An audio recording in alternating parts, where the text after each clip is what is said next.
Bonjour à tous et bienvenue sur ma chaîne Esprit Clair. Pour ceux qui ne me connaissent pas, je m'appelle Aurélien et j'ai créé cette chaîne en fait pour vous informer des effets secondaires des médicaments et de tout acte médicaux en général, puisque moi-même j'ai été victime donc de nombreux médicaments, donc antibiotiques et beaucoup d'autres. Je vous invite à aller voir mes vidéos si cela vous intéresse.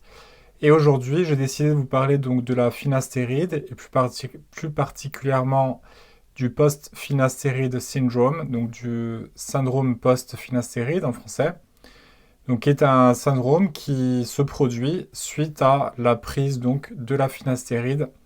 Alors avant d'entrer dans le vif du sujet, je vais vous parler un peu de termes assez techniques. On va parler de l'ANSM, donc l'autorité qui autorise donc la mise sur le marché donc de ces médicaments-là, puisque la NSM a pris beaucoup de mesures pour sensibiliser. On va parler des recours que vous pouvez faire et aussi essayer peut-être de vous éclairer en général sur ce syndrome, parce que je pense qu'il doit être mis en lumière au vu de toutes les victimes qui sont de plus en plus nombreuses dans le monde entier. Donc c'est parti, on va aborder ce sujet. Alors tout d'abord, quelques rappels, pourquoi on prescrit la finastéride. La finastéride, on l'a prescrit dans deux cas, sachant que c'est que chez les hommes. On l'a prescrit pour l'alopécie androgénique, donc l'alopécie qui est dans les gènes de la personne. C'est pas quelque chose qui survient suite à un stress, là ça n'a rien à voir, c'est pas pareil. Ou alors on prescrit aussi ce médicament-là pour l'hypertrophie bénigne de la prostate. Donc quand la prostate s'élargit un peu, eh bien c'est un traitement qu'on donne. Alors la dose qu'on donne pour l'alopécie, c'est 1 mg, et quand c'est pour l'hypertrophie bénigne de la prostate, c'est 5 mg. Alors quel est à présent le mode d'action de la finastéride concernant l'alopécie? On va que aborder ce sujet-là, puisque c'est celui-ci que je voudrais vous évoquer. Alors pour l'alopécie androgénique, le mode d'action de la finastéride est qu'en fait, il va venir inhiber une enzyme qui s'appelle le 5-alpha réductase. Parce que cette enzyme-là, en fait, ce qu'elle fait, c'est qu'elle permet à la testostérone de produire du DHT.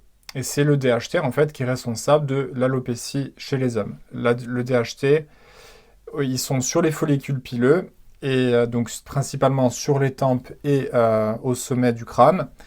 Et c'est ça, en fait, qui va venir miniaturiser les follicules pileux.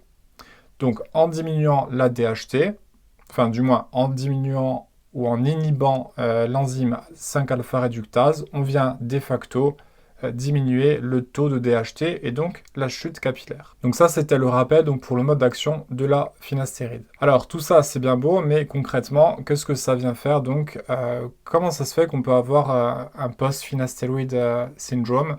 Comment ça se fait qu'on peut avoir autant d'effets secondaires?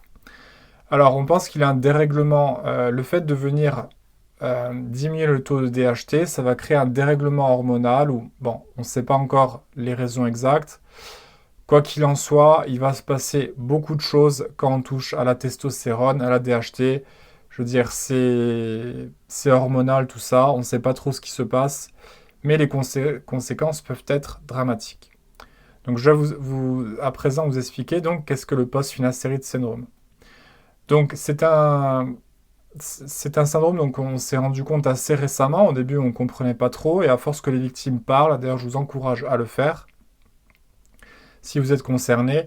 On s'est rendu compte que beaucoup de patients, en fait, suite à la prise de ce finastéride, ont développé des effets secondaires très importants et de tout ordre. On a des effets neurologiques, donc on a un brouillard un peu dans notre tête, on ne sait plus trop où on est assez, je veux dire, donc perte de la mémoire, dépression, euh, aussi des idées suicidaires, donc ça a été rajouté récemment sur la liste.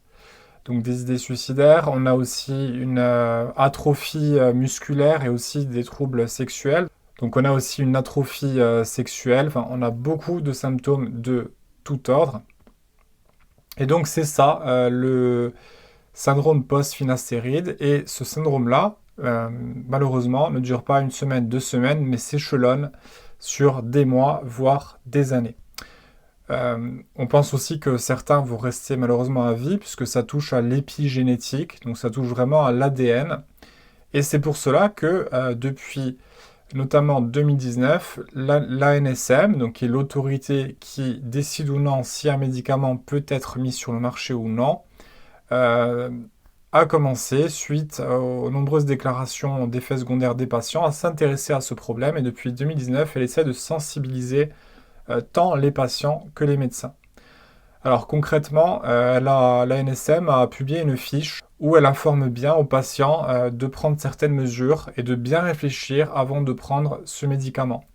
Donc elle dit concrètement que si le médecin veut vous le prescrire, il faut bien lui informer de vos antécédents, peut-être si vous avez une dépression, donc de tous antécédents psychiatriques, et aussi des médicaments que vous avez pris ou que vous prenez. Enfin, la NSM nous dit de bien réfléchir, puisque c'est un traitement qui va se prendre pendant de longues années, si ce n'est à vie. Parce que si vous arrêtez la finastéride, eh bien, le taux de DHT va venir se rééquilibrer peu à peu, et donc la chute capillaire va revenir. Donc c'est vraiment pas une décision à prendre à la légère. La NSM a envoyé aussi une liste destinée aux docteurs, où en fait, elle leur informe donc des risques potentiels et des effets secondaires, notamment donc des idées suicidaires. Donc vous voyez, vraiment un mouvement de sensibilisation. Et récemment, en 2024, l'ANSM a saisi un organisme européen donc qui s'occupe aussi des médicaments afin de reconsidérer et de venir penser donc aux bénéfices-risques de ce médicament. Vous le savez, la NSM, pour mettre un médicament sur le marché, concrètement, elle va venir peser le bénéfice-risque. Et si les risques sont plus forts que les bénéfices, eh bien, ce médicament ne vaut pas le coup d'être prescrit. Alors, pour vous donner quelques chiffres, c'est 1 à 5% des patients qui sont atteints du syndrome post-finastéride, donc ce qui n'est pas rien. Donc ça aussi, ça doit être pris en compte. Donc on va voir ce qui va se produire par la suite, si ce médicament va rester ou non sur le marché. En tout cas, à l'heure d'aujourd'hui, il y est et il est prescrit très régulièrement. Moi-même, on a voulu me le prescrire il y a pas moins de 2 mois, puisque j'étais allé voir mon dermatologue et je lui avais parlé donc, de mon alopécie. Alors, petite parenthèse, mais vous le savez aussi peut-être, mais il faut bien distinguer la chute de cheveux qui est génétique, là on parle d'alopécie androgénique, et la chute de cheveux qui émane peut-être d'un stress. Et là, c'est totalement différent. Donc, vous ne pouvez pas prendre de la finastéride si vous avez une chute de cheveux suite à un stress. Donc, c'est important de bien la diagnostiquer. J'ai fait une vidéo à ce sujet-là. Je ne vais pas forcément entrer dans les détails. Mais pour faire court, la DHT, elle se situe sur les tempes et sur le sommet. Donc si vous avez une chute de cheveux, bien par exemple ici ou ici, eh bien là vous n'êtes pas en présence d'une alopécie androgénique, puisqu'il n'y a pas de DHT ici. Donc le diagnostic est assez simple. Alors moi ce que je vous conseille de faire, pour moi-même avoir été victime d'antibiotiques, notamment la ciprofloxacine, donc les furoquinolones, qu'on m'a prescrit pour une infection une petite infection. Bon, je ne vais pas entrer dans les détails, si ça vous intéresse, je vous invite à aller voir mes vidéos. Quand vous êtes victime d'un événement indésirable, alors c'est important d'être précis avec les mots, parce que si vous dites effet secondaire, c'est que vous imputez en fait la prise du médicament aux symptômes que vous présentez. Et ça, ce n'est pas à vous de le faire, c'est à l'ANSM ou à un expert. Donc c'est important, si je vous dis ça, pour vous aider si vous souhaitez faire un recours. Donc je vous disais, si vous souhaitez déclarer des événements indésirables suite à la prise des médicaments, il faut faire une déclaration de pharmacovigilance. Donc vous tapez pharmacovigilance sur Internet et là vous faites déclarer un effet indésirable. En général, ils vous répondent sous 2 ou 3 mois. Moi j'avoue qu'ils m'ont toujours pas répondu, donc je suis un peu déçu. Mais c'est quand même important de le faire, d'avoir une trace. Alors ensuite, suite à cette déclaration-là, ce que vous pouvez faire, c'est un recours au NIAM. Donc O-N-I-A-M. Alors je ne sais pas si vous êtes dans cette optique-là, hein. Attention, pas tout le monde n'a envie de le faire, ce recours. Mais c'est un organisme qui peut en fait vous proposer une indemnité, vous indemniser pour votre préjudice corporel ou psychologique ou fonctionnel, enfin il y en a des multiples. Et Donc c'est un organisme que vous pouvez saisir, vous pouvez faire un recours. Alors il y a le recours au NIAM. Bon, je ne vais pas entrer vous perdre dans les détails, mais il faut juste envoyer un formulaire. Vous vous inscrivez, vous allez sur le site et vous déposez en fait comme une sorte de plainte. Donc c'est distinct d'un recours d'une action en justice, hein. Donc le recours au NIAM, vous pouvez le faire et ensuite vous pouvez faire une action en justice. Mais ce sont bien deux choses distinctes. L'avantage de faire ce recours au NIAM, c'est que vous avez une expertise gratuite. Donc vous avez un expert qui vous évalue. Et ça, ce n'est pas le cas si vous voulez faire une action en justice et c'est très coûteux. Donc de faire un recours au NIAM, ça peut être aussi une idée. Donc je ne vous dis pas de le faire, je vous donne juste les pistes. Donc pharmacovigilance et à côté de ça, le recours au NIAM, tout est expliqué sur leur site. Alors le recours en général, vous verrez, c'est à peu près 18 mois, parfois 2 ans, c'est très long. Mais au moins, vous pouvez tenter, je ne vais pas dire tenter autre chance, mais tenter le coup.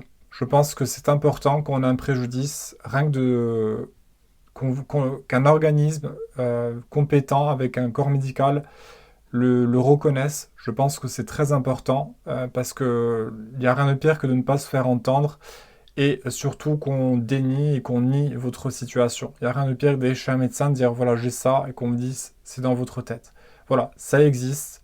Euh, ça commence à être connu. Il y a de plus en plus d'associations et de mouvements qui se créent pour que ce syndrome post-finastéride soit reconnu. Donc voilà, vous n'êtes pas seul, essayez de joindre des forums, voilà, vous n'êtes pas seul.